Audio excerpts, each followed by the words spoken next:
Bonjour, salam alaikum, bonjour à tous. Alors aujourd'hui je reviens vite fait. Moi je suis dans ma voiture là. J'attends que je vais bientôt la démarrer, je dois aller chercher les petits.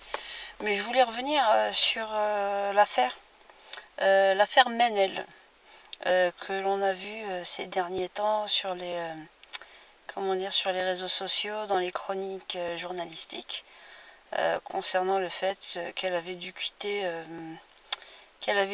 donc l'émission, je sais plus si c'est sur TF1, là, The Voice.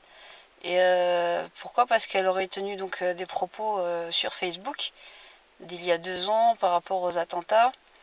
Et donc je voulais revenir vite fait sur l'une des chroniques de Alba Ventura, la chronique de RTL qu'elle avait faite concernant Menel, qui disait qu'en fait le fait qu'elle soit sortie fait le jeu des extrémistes pour toujours continuer la victimisation. Mais ce que j'ai trouvé très subtil et très malhonnête, tout comme le gars là, présentateur de Love Story là, j'ai oublié son nom. Celui-là vraiment c'est une catastrophe qui vient nous parler des valeurs et de nos valeurs et c'est des choses qui sont inadmissibles ou pas. Donc en fait dans la chronique dans la chronique de Alba Ventura sur RTL, donc elle expliquait ce que j'ai remarqué. Donc on joue avec les mots et on dit nos valeurs et l'État français, ou on dit on peut pas accepter ça, ce sont nos valeurs. Et puis on dit de toute façon, on a eu un gars comme Slimane Nepchi, comme Kenji Girac, donc on peut pas. En fait, c'est une forme d'alibi pour dire qu'il n'y a pas eu de discrimination et éviter aussi à la communauté musulmane de trop se victimiser. Donc vraiment, donc en fait, on est dans le poids de mesure, mais en même temps, c'est très vicieux c'est un cercle très vicieux. Pourquoi? Parce que d'un côté, c'est vrai que les pros, euh, les pro lobby contre l'islamophobie vont monter en cran pour dire oui, voilà, les discriminés. Mais elle peut parler pour elle-même. Je crois qu'elle avait parlé, elle avait fait. Mais de l'autre côté, on a, les inquisiteurs de la bonne pensance qui viennent nous dire ce qu'on est censé penser ou pas, et venir en réalité stigmatiser la population musulmane pour délit En fait, on est dans le délit d'opinion.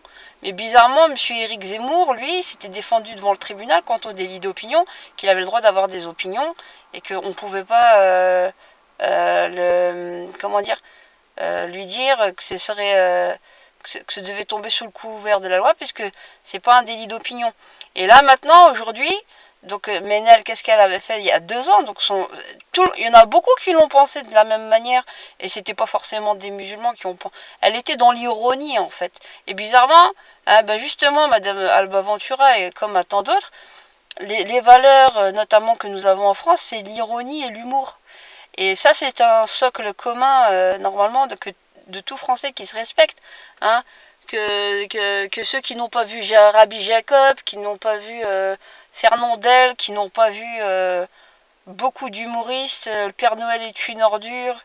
Enfin, il y a beaucoup de choses à dire sur l'humour français et l'ironie. Donc là, on lui fait un procès d'intention sur 2 ans en arrière. Et tout le monde était tellement choqué, était tellement sous l'émotion, sous le coup de l'émotion à chaud. Là, bizarrement, on n'a pas envie de devenir intelligent. On n'a pas envie d'avoir cette intelligence émotionnelle de dire oui, sous le coup de la colère, sous le coup de la stupéfaction. Il y en a plein qui ont dû maudire plein de musulmans. Hein, on va pas les mettre sous le couvert de l'islamophobie. Moi, personnellement, quand bien même il y aurait plein qui ont maudit les musulmans, je vais pas m'amuser à les traquer pour leur dire ouais, vous êtes des islamophobes. Je comprends la problématique et j'ai cette indulgence que justement de plus en plus les inquisiteurs de la bonne pensance n'ont pas. Et on a osé nous dire ceci ne fait pas partie de nos valeurs, c'est inadmissible. Mais vous êtes qui pour donner les bons ou les mauvais points? Vous êtes qui, les inquisiteurs de la bonne pensance? C'est qui donne le là ici? Hein? Il y a les 3 quarts des Français ont pensé la même chose. On est tous complotistes. On nous prend pour des imbéciles. Donc on a le droit de dire et de critiquer le gouvernement si on estime qu'il n'est pas à la hauteur et qui nous a tous mis dans la merde. Et voilà, donc la Ménel, hein, la petite Ménel, qu'est-ce qu'elle a fait? Elle a poussé un coup de gueule, comme tant d'autres Français. Mais ce que j'accepte pas, c'est qu'on dise nos valeurs, c'est inadmissible, pour nous renvoyer insidieusement que ce sont les valeurs des Français vraiment avec un grand F, et pas les valeurs des autres, et notamment des musulmans. Voilà. Donc, je suis ni contre pour la victimisation, mais il faut pas nous prendre pour des imbéciles. Donc avant de parler de nos valeurs, déjà connaissez-les bien, nos valeurs. Parce qu'il y en a beaucoup qui sont devenus très amnésiques de nos valeurs, justement. Donc la petite Ménel, hein, bon, elle est sortie, elle est partie. Elle a eu raison d'ailleurs, même si elle devait partir. Faut pas aller dans la discrimination, faut pas aller dans la victimisation non plus. Mais faut pas laisser les inquisiteurs de la bonne pensance nous donner le là. Voilà, bonne journée.